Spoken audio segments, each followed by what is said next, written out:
Hi, and welcome back to AI in 5. I'm your host, Simon Chris, and joining me today from Paris is Gil Katz. Gil is the Chief Data and AI Officer for the Intesca Group, and we're going to be talking about what a day in the life of a Chief AI Officer is really like. Hey, Gil, welcome to AI in 5. Thanks for joining us.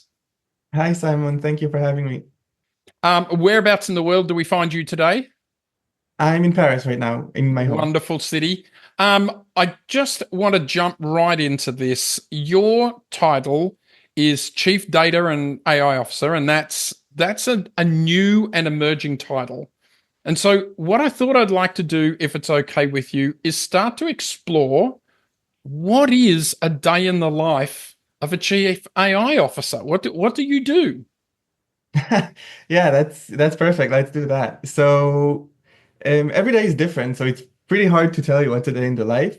Okay. But basically, as I see it, it is a combination of a technical and a strategic role. So, what I do is I work with the data team comprised of data scientists, data engineers, machine learning engineers to create solutions to the problems that we face in the company as a whole. It might be internal solutions for ourselves, or in my case, in my company's case, more frequently it's external solutions that are aimed towards our customers, but we do Okay. both. And then I work also with the leadership team for strategic objectives. So building the roadmap, if that's hiring, if that's where we want to be in a year or two, if that's maybe looking around what's going on in the state of the art, competitors, and even other fields. That's also part of what I do.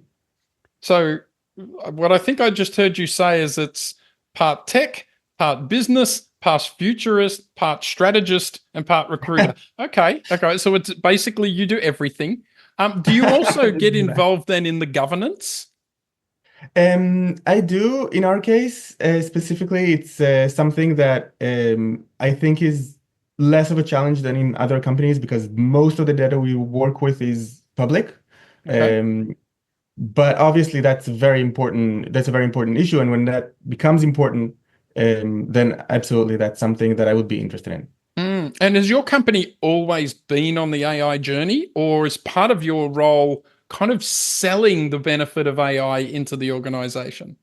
Oh yeah, you got that absolutely right. So the company is quite traditional. It's actually a combination of different companies that got merged together, and some of them are have been there for a very long time, way before Ah, AI. okay.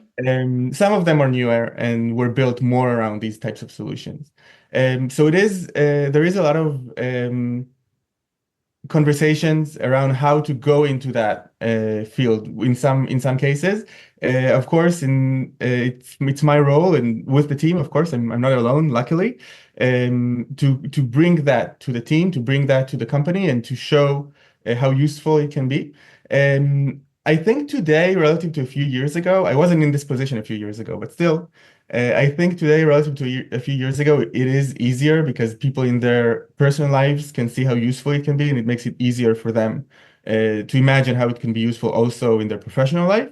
Yep. So that type of type of work, I do think became easier, but it is very important to work, and there's a lot of change management, I think, to do in order to bring people to this world. Okay, so it sounds like ChatGPT was kind of your friend in a way. But what I'm Absolutely. really hearing is that the role is very much a chameleon role. You're changing color and tactic all of the time.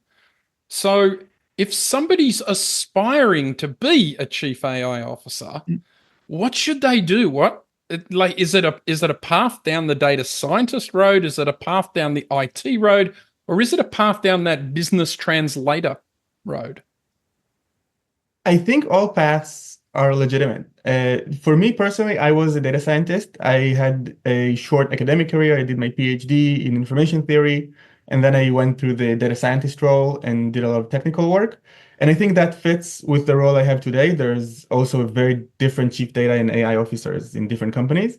I do think it is important to absorb these different aspects that you talked about along the way. So if I started more as a data scientist, it was very important for me to be much more aware of the business side, of not only how to do things in a smart way, but why to do them.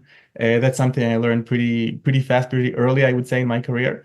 And also the IT side to some extent. So I do think all of them are important, but everybody builds their profile in a way that fits them, and I think that just adds to the richness of this role. And of course, then you have to find a good match between what you bring to the table and what the company is looking for, because as we said, different companies are in very different stages of their journey and can look for very different profiles legitimately. Wow, what a great insight into the role. Thank you. I have to ask you the same question I ask everybody. What's your one handy hint, a hot tip for someone who's just starting their AI journey? What should they do? Well, I'll connect to what we just said in for the previous question, and I would say just start. Don't think that you cannot do it, that your profile or what you experienced before is not fitting to becoming something in the data world. Yep. I love working with people in very different very different experiences, and I think that adds a lot of richness to the work and to the ideas.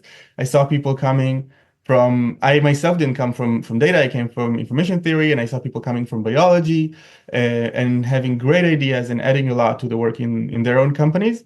So just start. Just go for it. Look, this has been wonderful. Thank you so much for being on Thank you. AI in 5, Gil. Thank you so much.